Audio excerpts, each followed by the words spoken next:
What's up, everybody? Welcome back to another episode of Rams Brothers. I'm your host, Dean, and I'm joined, as always, by my brother and the other great host of this show, Nick. And Nick, the Rams are 4-2. It was ugly on the road. They got the job done, 17-3 against the depleted Ravens. It was ugly, but it's a win, and it's a victory Monday. But before we jump into anything from this game, first and most importantly, how are you, my good brother? I'm good. You very ugly win. You found a way to win on the road. Every team is an NFL team, so it's always impressive to win on the road, I think, no matter what. But it was not what you wanted to see. Yeah, I think so, too. Regardless, it's a victory Monday. There were moments in terms of like execution and fumbles and penalties that we'll get into that were head scratchers, and it's starting to kind of become, and obviously special teams, a little bit of the personality of this team. You're hoping you kind of shake some of those things out as you get prepared for the Jacksonville Jaguars in London. And then you got your bye week, and then you got the Saints. So it's definitely an opportunity to get right. And Nick, you mentioned this before we jumped on this episode. You were like, the Ravens had higher Super Bowl aspirations than we did. They've been knocking on the door. Now they're chanting in the Ravens Stadium, "Fire Jim Harbaugh." Like, I can't imagine the frustration from Ravens fans who from 2018, 2019 to present day have been right there on the cusp, whether it's a divisional round or it's an AFC championship, just knocking on the door, ready to go with a quarterback in his prime. And to be this injury riddled, I think my point was, in terms of the original frustration, was like, you kind of should have did this against the San Francisco 49ers. But regardless, you did it on the road against the Ravens and you took care of business. Yeah, you found a way to win the game. You looked terrible the first quarter and the second quarter. You don't look like you know what you're doing. The red zone inefficiencies are still there. They are like showing their ugly head every week, and it feels like that's been a problem under this McVay regime for like 2-3 years now, and it's not getting fixed. They haven't addressed the special teams at all. They haven't, like, we still have Cardi who clongs one louder than I've ever heard before. I think we have a clip, actually. Yeah, why don't we play it? We might as well, since we're here. A 26 Nick, why don't you go ahead and read the stat that's on the screen? Oh, my God. Since the start of the 2024 season, there have only been 4 missed field goals in the NFL from 26 yards or shorter. Josh Cardi now has 2 of those 4. I mean, like, it changed how they played the game in the fourth quarter, too. They didn't trust him to make a chip shot. They went for it on 4th and 3, as opposed to having a 3-score lead. Like, I don't know how the guy's still on the team. I didn't want him to get on the plane back to California. I said leave him in Baltimore. There's no trust. The whole operation is extremely shaky. It's really disheartening. And it's from special teams holistically. Like, you look at the punt game, you look at Ethan Evans, you look at Xavier Smith. Like, those 2 categories are probably fine, but you can't.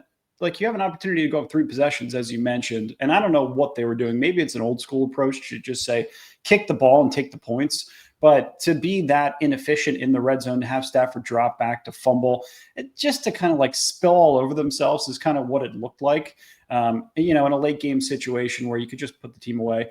But there's so many perspectives, I think, that come from a win like this that I just wanted to share. We tweeted yesterday that it's hard to enjoy a sloppy, lifeless win when your expectations are the Super Bowl, but you still should. 4-2 is good. 5-2 is even better.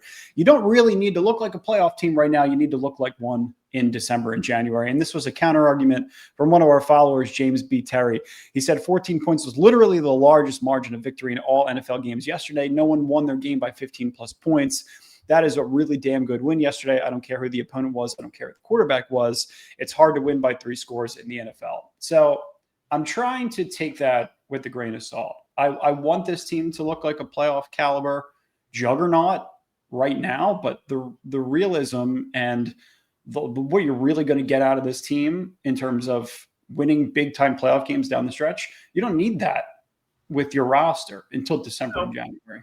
No, you don't. I mean, like, it doesn't, like last year, the Lions blew everybody out of the water and then they lost in the, they had a bye and then they lose their playoff game at home. So, like, it really doesn't matter. It's all about how you finish. Getting, that regimen of wins. Sorry, I just got notifications. The Titans just fired their head coach. That just happened in real time. So that distracts me for a second. In real time, they just fired him. Doesn't matter. we, having those wins and stacking them on top of each other and getting to the next point of the season and like feeling good about yourself. And, despite the fact that it was sloppy, we got lucky that we weren't playing a complete football team. Like they had their backup quarterback in, and then they threw in their third string, who felt like if you would have started the game, maybe we would have lost that game. But both teams really, didn't like bring their A game. And sometimes that happens and you walk away with a win. And I think you should be proud of that regardless. But every week we look stale in the first quarter. It's like we need to get like punched in the gut or something to like wake up.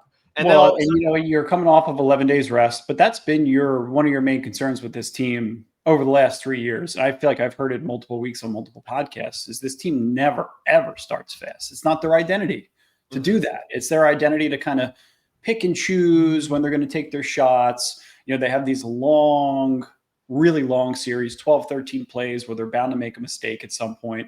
They don't hit a ton of explosives, especially in the run game. It's kind of the personality of this offense right now. And if you're not executing in the red zone, like you mentioned earlier, it's going to, the identity of this offense is going to kind of start to rear its ugly head. You look at just kind of both sides of the ball, specifically looking at our passing game. Tyler Higbee was the leading receiver yesterday. Obviously, Puka Nacua got knocked out, but Devontae Adams, 4 receptions for 39 yards. What did he have, 3 drops yesterday? I would say that right now he has the most drops he's ever had in a season. And I feel like I see a drop out of him every week. You're probably right. He got 9 targets. He only caught 4 of them. It's very uncharacteristic of Devontae Adams and Matthew Stafford. They still don't necessarily seem like they're on the same page yet. But then you just look at like the remainder, Jordan Whittington, Xavier Smith, no Tutu Atwell, no Puka Nacua. Big time opportunities. Jordan Whittington, I made 2 or 3 huge mistakes. And it's a guy who I backed personally multiple times. Missed a block, had a drop. I think he dropped a jet sweep.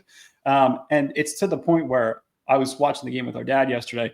Whittingham, Worthington, no one can get his name right. And nobody's going to get his name right until he starts making some big time plays. It felt like, they were setting him up to kind of like reach that level. And then I felt like he just wasn't able to, complete that next level ascension that they were setting him up for. And then Tom scores that touchdown. I mean, who was it?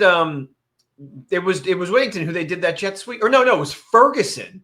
They ran it was in the third. Jet sweep with Ferguson. That third and also the 4th down play call within that red zone sequence was so bad. I mean, good for you for trying to get Terrence Ferguson touches on the road. It could have very easily been, if it was executed properly, could have very easily been a walk-in touchdown. But it got blown up and was really ugly. You know what?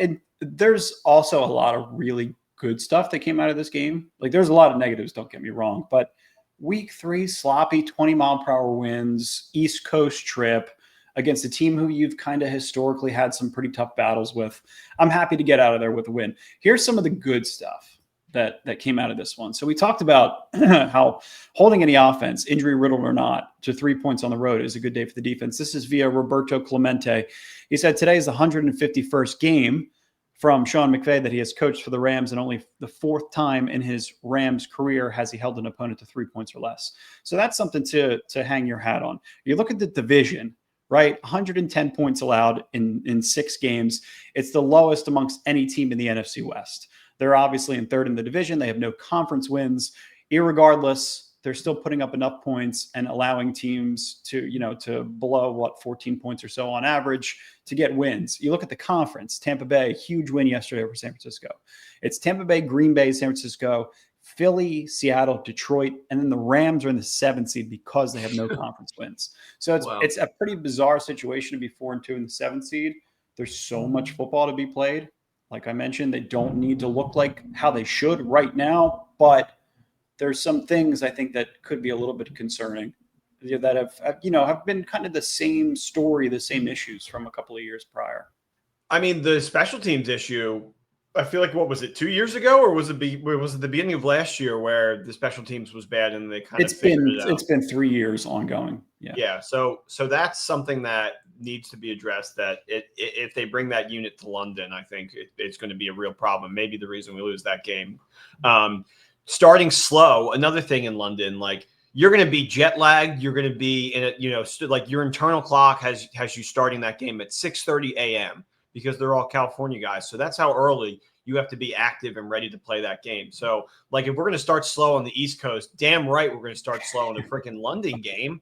Like, that's really concerning and scary. And then, like, the red zone efficiency, like I talked about.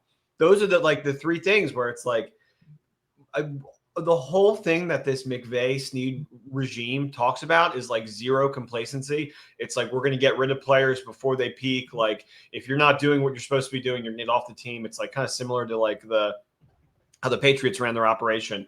And now we're seeing, like, how does Josh Carty have a job right now on our team? Like, how do we still have the same special teams coach? It's week after week, and it's just like, I'm sitting there watching this game, and I'm like, okay, this should just be a blowout. We are the better team. Like, I don't care that we're in Baltimore. Like, Houston just did this, and we're a much better team than Houston. They just blew them out of the water. I'm sitting there watching that game, and I'm so incredibly frustrated because it just felt like nothing has changed from week to week out after the second gut-wrenching loss this season. Yeah, it's like the stuff that you were proud of over the last 3 or 4 weeks of, like, we've been able to stop the run. We've been so efficient against all these top running backs, this juggernaut stretch of running backs. Derrick Henry runs for 122 yards yesterday, averages more than 5 yards per carry. You're trying to key on those things. I think they were more so focused on letting Cooper Rush make mistakes and allowing, kind of just trying to figure out what Derrick Henry had in the run game without the explosive factor of Lamar Jackson or even Tyler Huntley. But he was still pretty damn efficient. But, like, the one thing that I think is not complacent about this team, and just trying to play a little devil's advocate to your argument, is guys like this. Yeah. Nate Landman. I mean, he was unbelievable yesterday. 17 tackles, most by a Ram since at least 2000. I believe Leonard Little had 17 tackles. I think it was 2002, 2003. So it's been, 22, 23 years since this kind of thing happened. So he had 17 tackles. I thought didn't he have 2 landman punches? I thought he had 2 landman forced fumbles, and ESPN counted it as 0. So you're getting some really good stuff from landman. You're getting one some was really called good back. Oh, yeah. Oh, right. That's true. You're getting no, that was Troy Reader on the special teams play. Oh, yeah, you're right. That was Reader.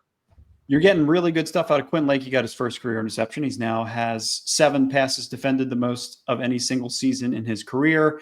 He and Nate Landman and Poona Ford and Tyler Davis, and Byron Young, who we never give enough credit to, are really the pieces that are making this defense as efficient as they are. You look at Byron Young, he extended his sack streak to 8 regular season games with at least half a sack. It's the longest streak in franchise history. He has 9 sacks in his last 8 regular season games. So even if you do start slow, even if your body clock isn't up to speed in London, you could at least hang your hat on the fact that Sean McVay knows Liam Cohn very well.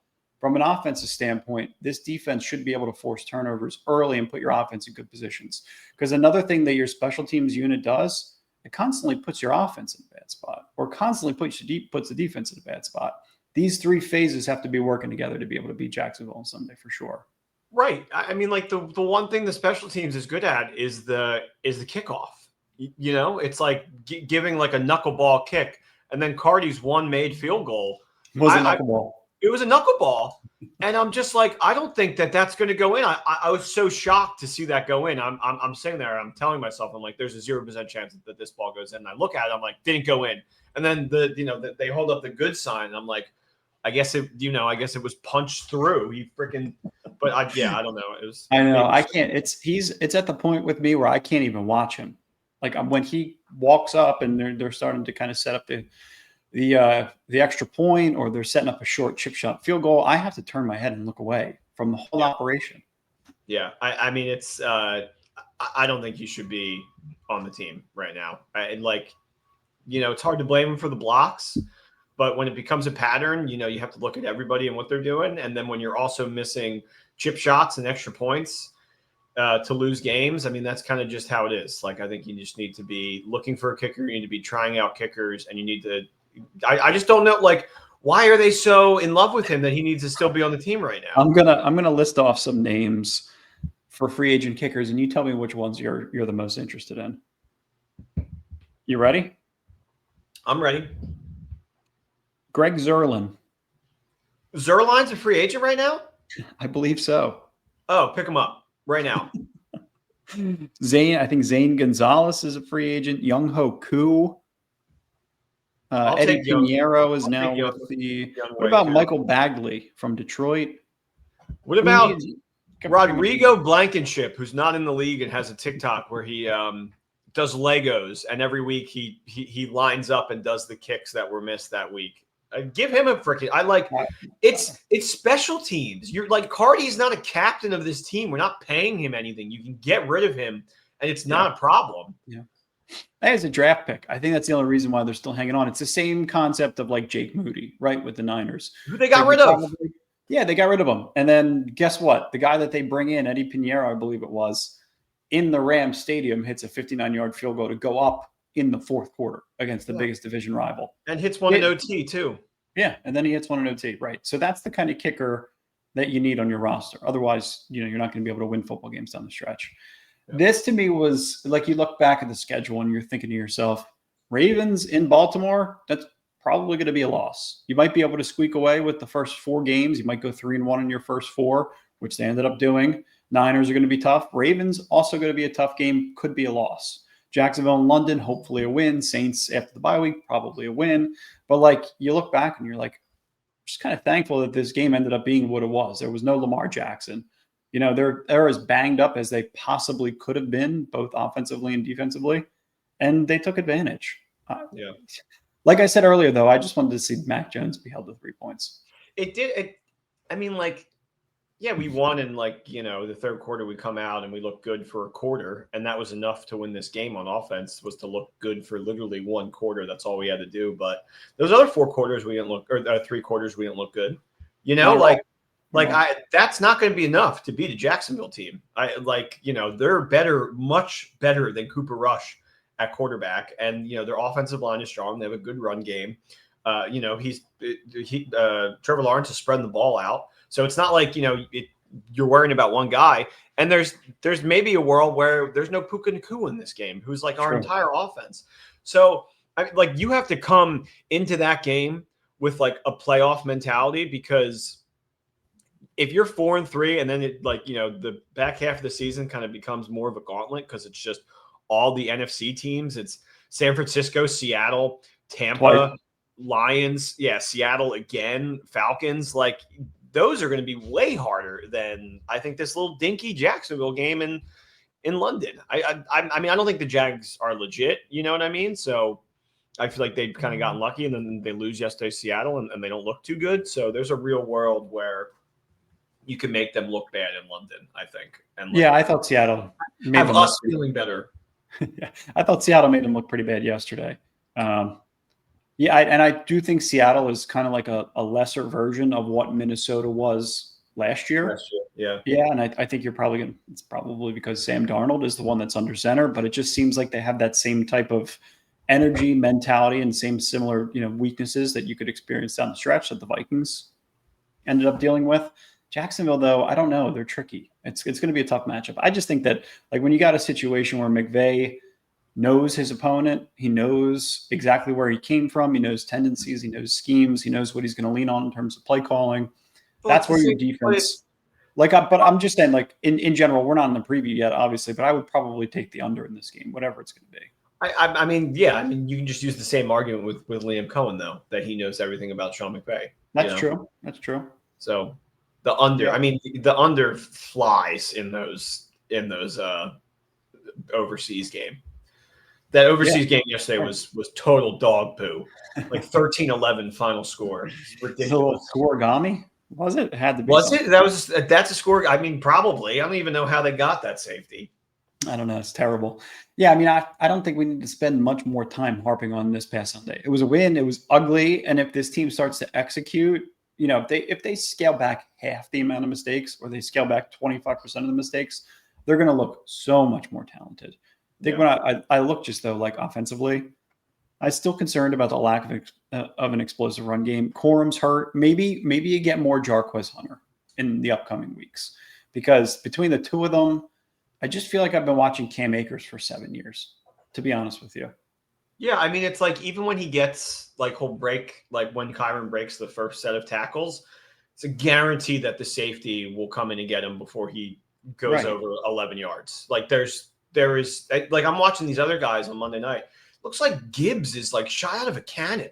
And same with Montgomery. It's like both of those guys look like they can just rake off like 15, 20, no problem. You got guys like Rico Dowdle with 263 total yards. Like they exist. It's just we don't have any of them. Cam Scattaboo, right? 3 touchdowns. Right. And then we want to, hold our entire franchise and what it means to be a Ram on this explosive running back. I'm like, I think every Rams fan too, like legitimate Rams fan, you're watching that touchdown that Kyron scores.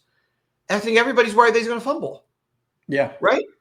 Yeah. On the one, I mean, he walked in, but I thought for sure he was going to fumble. I mean, I didn't think for sure, but I was like, if he doesn't get in here, I don't think they're going to run it up the gut again because he might fumble the second time. The run game, the mistakes in the run game, the special teams unit, and the lack of talent in the secondary, specifically in the cornerback room, if those are 3 reasons why they continue to lose games down the stretch, everybody's going to be like, I told you so. Fans can see it. So if they're going to continue to kind of cover those things up with 17 tackles from Nate Landman and Byron Young playing at an all-pro level, like that's all good and well, but you're only going to get away with it for so long. And I think the sustainability of what they've built right now is only going to last for so long.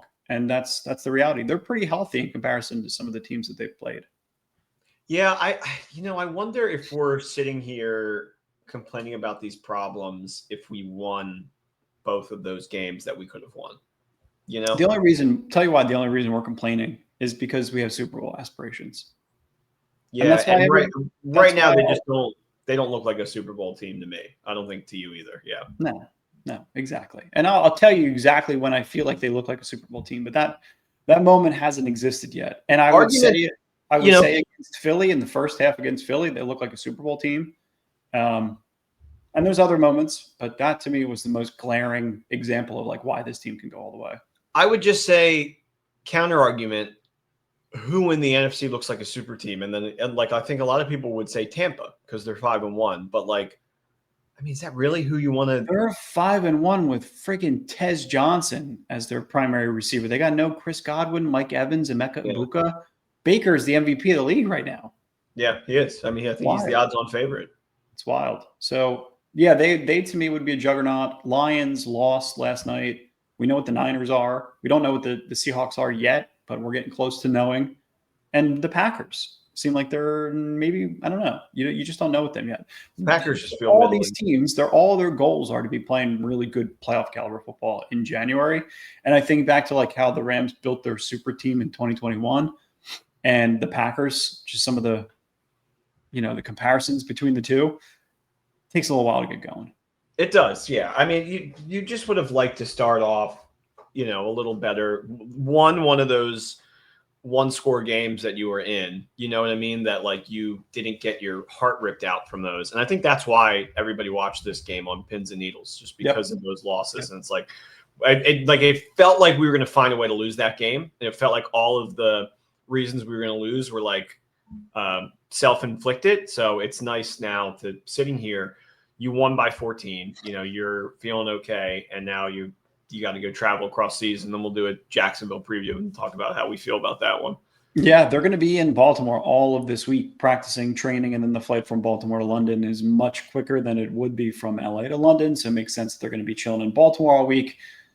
Pretty shitty weather. Hopefully they get some outdoor practicing. It's probably, I would say the weather in the Northeast right now is going to be very similar to what they deal with in London, so probably good to get acclimated with all of that, but we'll see how everything goes. Make sure to like and subscribe if you guys are enjoying our content. Being critical of this team comes out of love, and it comes out of the expectations to go win a Super Bowl. It's not just critiquing just for the sake of it. We've been fans our whole lives. So just for that context, I think it's important. Yeah, 100%. I mean, I guess some people are probably like, why are you complaining? You beat, you destroyed them. So it's good to have that thought process. Yeah, we appreciate you guys as always. Go Rams. We love you, and we'll talk to you again in a couple days. Yes, we will. Go Rams. Go Rams.